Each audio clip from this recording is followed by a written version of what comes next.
The infinite learner में आपका स्वागत है। अगर आपने कुछ सीखा तो कृपया लाइक, कमेंट और शेयर करें। और अधिक सीखने के लिए सब्सक्राइब करें और बेल आइकन को ऑल पर दबाएं।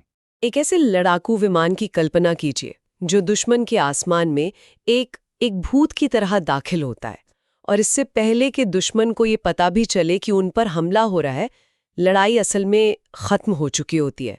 ये किसी साइंस फिक्शन फिल्म का सीन नहीं है, ये है F-22 रैप्टर की हकीकत। आज हमारे पास जो स्रोत है वो है the F-22 Raptor, the architecture of air dominance. और इसे पढ़कर ऐसा लगता है कि हम किसी भविष्य की टेक्नोलॉजी के बारे में पढ़ रहे हैं जो आज मौजूद है। हमारा मिशन ये समझना है कि आखिर क्या चीज़ इस विमान को इतना खास, इतना खतरनाक और इतना रहस्यमयी बनाती है। ये बेहतरीन सवाल है, क्योंकि F-22 की कहानी सिर्फ रफ्तार या हथियारों की नहीं है। इसकी असली ताकत, इसका जो जादू है, वो 3 चीज़ों के मेल में है। पहला, इसकी लगभग अदृश्य होने की क्षमता, मतलब स्टेल्थ। दूसरा, इसकी हैरान कर देने वाली फुर्ती और रफ्तार। और तीसरा, जो शायद सबसे अहम है, इसका दिमाग। एक ऐसा कंप्यूटर सिस्टम जो पायलट को एक तरह की, कह सकते हैं, सुपर पावर दे देता है। इन तीनों ने मिलकर हवाई लड़ाई के नियमों को ही बदल दिया। चलिए फिर सबसे मशहूर चीज से शुरू करते हैं, स्टेल्थ। स्रोत में बताया गया है कि इसका डिजाइन रडार को धोखा देने के लिए ही तराशा गया है। इसका कोणीय ढांचा, हर किनारा एक खास एंगल पर, और तो और इस पर एक ऐसी परत चढ़ी है जो रडार की तरंगों को सोख लेती है। नतीजा ये है कि दुश्मन के रडार पर यह पूरा का पूरा लड़ाकू विमान महज एक धातु के कंचे जितना दिखाई देता है। और हमें यह समझना होगा कि ये कितना बड़ा बदलाव था। देखिए, F-22 से पहले भी स्टेल्थ विमान थे, जैसे F-117 नाइटहॉक। लेकिन उन्हें अदृश्य रहने के लिए एक बड़ी कीमत चुकानी पड़ती थी। वो बहुत तेज नहीं उड़ सकते थे, हवा में कलाबाजियां नहीं कर सकते थे। उनका काम था चुपके से जाना, अपना काम करना और वापस आ जाना। एक तरह से वो चोर की तरह थे। लेकिन F-22 ने इस समीकरण को ही पलट दिया। ये एक ही समय पर चोर भी है और योद्धा भी। बिल्कुल। इसने कहा कि मुझे अदृश्य भी रहना है और मुझे हवा का सबसे बेहतरीन लड़ाका भी बनना है, बिना किसी समझौते के। ये एक ऐसा लड़ाकू विमान था जो छिप भी सकता था और आमने सामने की लड़ाई में किसी भी विमान को मात भी दे सकता था। यहीं से हवाई युद्ध का एक नया दौर शुरू हुआ। और लड़ने के लिए जो ताकत चाहिए वो भी इसमें भरपूर है। स्रोत में इसके 2 प्रैट एंड विटनी F-119 इंजनों का जिक्र है, जो इसे सुपर क्रूज की कमाल की क्षमता देते हैं। चलिए इसे थोड़ा आसान भाषा में समझते हैं। ज्यादातर लड़ाकू विमानों को आवाज की रफ्तार से तेज उड़ने के लिए आफ्टरबर्नर चालू करना पड़ता है, जो कि इंजन में सीधे ईंधन झोंकने जैसा है। इससे ताकत तो बहुत मिलती है, लेकिन ईंधन पानी की तरह बहता है और विमान एक जलती हुई मशाल की तरह चमकने लगता है, जिसे दूर से ही पकड़ा जा सकता है। हाँ, लेकिन सुपर क्रूज का मतलब है बिना उस मशाल को जलाए, बिना आफ्टरबर्नर के लगातार आवाज की रफ्तार से तेज उड़ते रहना। पर सवाल ये है कि सिर्फ तेज होना ही सब कुछ है? क्या इससे ये और आसानी से पकड़ में नहीं आ जाता, भले ही ये रडार पर न दिखे? ये बहुत अच्छा सवाल है, और यहीं पर सुपर क्रूज की असली खासियत सामने आती है। क्योंकि आफ्टरबर्नर नहीं जल रहा होता, इसकी हीट सिग्नेचर यानी गर्मी की जो छाप है वो बहुत कम होती है। तो ये न सिर्फ तेज है बल्कि ठंडा और शांत भी है। ये एक ऐसे धावक की तरह है जो फुसफुसाते हुए दौड़ सकता है। इसका मतलब है कि ये जंग के मैदान में तेजी से पहुंच सकता है, ज्यादा देर तक रह सकता है और दुश्मन को प्रतिक्रिया देने का बहुत कम समय देता है। रफ्तार के साथ साथ फुर्ती भी। स्रोत में विमान के थ्रस्ट वेक्टरिंग नोजल का जिक्र है। सीधे शब्दों में कहें तो इसके इंजन के नोजल ऊपर नीचे घूम सकते हैं, जिससे इंजन से निकलने वाली ताकत की दिशा को बदला जा सकता है। तो क्या इसका मतलब ये है कि ये हवा में डांस कर सकता है? आप इसे डांस कह सकते हैं या हवा में मार्शल आर्ट्स। इस तकनीक की वजह से ये ऐसे करतब कर सकता है जो भौतिकी के नियमों को चुनौती देते हुए लगते हैं। एक डॉग फाइट के दौरान जहां दूसरे विमान तेज मोड़ लेने के लिए संघर्ष कर रहे होंगे, F-22 लगभग अपनी जगह पर रुककर अपनी दिशा बदल सकता है। ये इतने ज्यादा एंगल पर मुड़ सकता है जहां कोई दूसरा विमान अपना नियंत्रण खो देगा और आसमान से गिरने लगेगा। लेकिन F-22 अपना नियंत्रण बनाए रखता है। इसने नजदीकी लड़ाई के सारे नियम फिर से लिख दिए। लेकिन इसकी असली ताकत शायद इसके पंखों या इंजन में है ही नहीं। हमने इसके शरीर की बात की, अब इसके दिमाग की बात करते हैं। स्रोत कहता है कि F-22 असल में एक उड़ता हुआ सुपर कंप्यूटर है। और यहाँ सेंसर फ्यूजन नाम की एक चीज का जिक्र आता है। ये क्या भला है? ये F-22 का असली इक्का है। इसे ऐसे समझिए, पुराने लड़ाकू विमानों में पायलट एक तरह से बावर्ची होता था। उसके सामने कई स्क्रीन होती थी, एक रडार की, एक इलेक्ट्रॉनिक खतरों की, एक नेविगेशन की और भी बहुत कुछ। उसे इस सारे कच्चे डेटा को अपने दिमाग में मिलाकर खुद समझना पड़ता था कि जंग में आखिर हो क्या रहा है। ये बहुत ही तनावपूर्ण और मुश्किल काम था। और F-22 इस काम को खुद ही कर लेता है? हाँ, F-22 का कंप्यूटर अपने शक्तिशाली radar, electronic warfare system, data link, मतलब सभी सेंसर से आने वाली जानकारी को एक साथ मिलाता है और ये पायलट को एक ही साफ सुथरी तस्वीर दिखाता है। उस तस्वीर में सिर्फ ये नहीं होता कि दुश्मन कहाँ है, बल्कि ये भी होता है कि दोस्त कहाँ है, जमीन से कौन सा खतरा है और यहाँ तक कि दुश्मन को क्या पता है और क्या नहीं। ये तो किसी वीडियो गेम जैसा लगता है जहां आपको सब कुछ साफ साफ स्क्रीन पर दिखता है।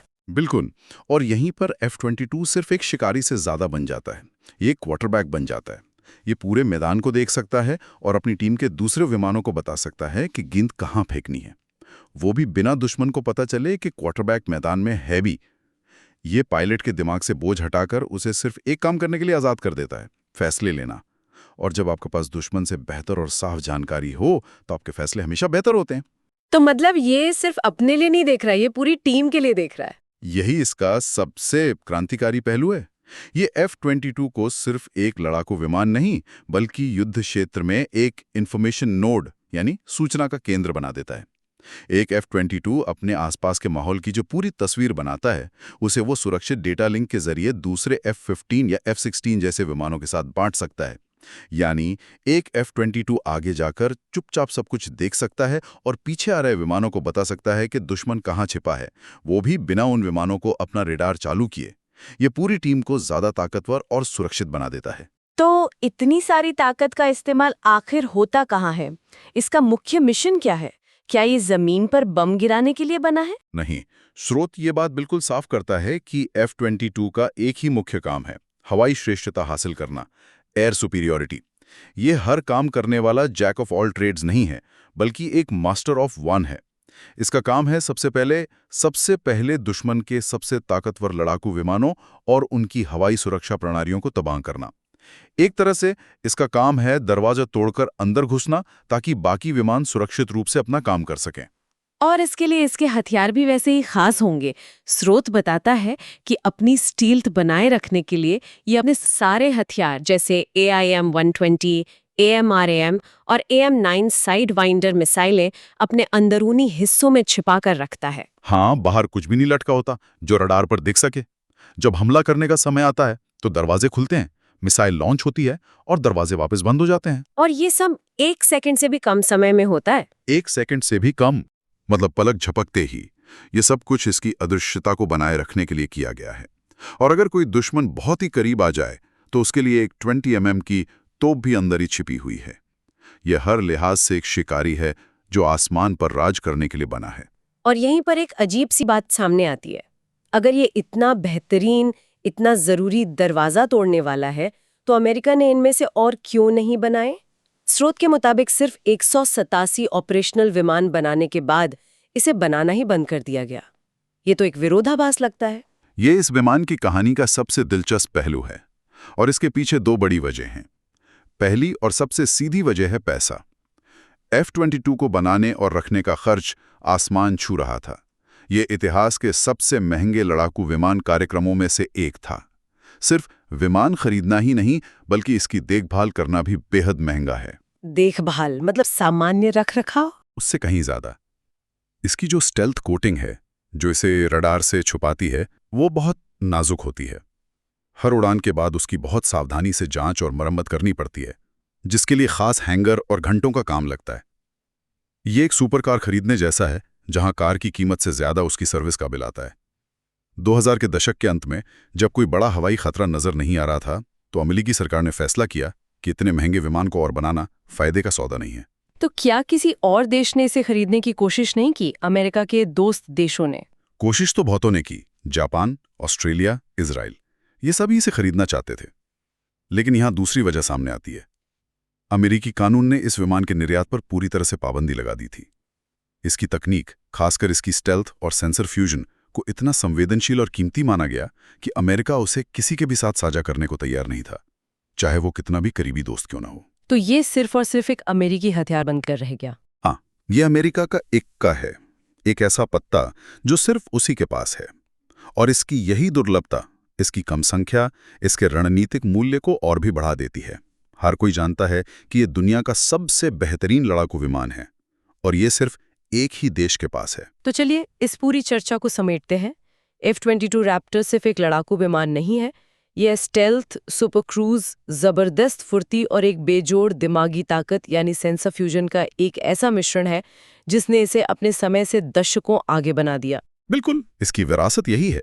अपनी पहली उड़ान के 25 साल बाद भी ये आज भी हवाई ताकत का बेंचमार्क, एक मानक बना हुआ है।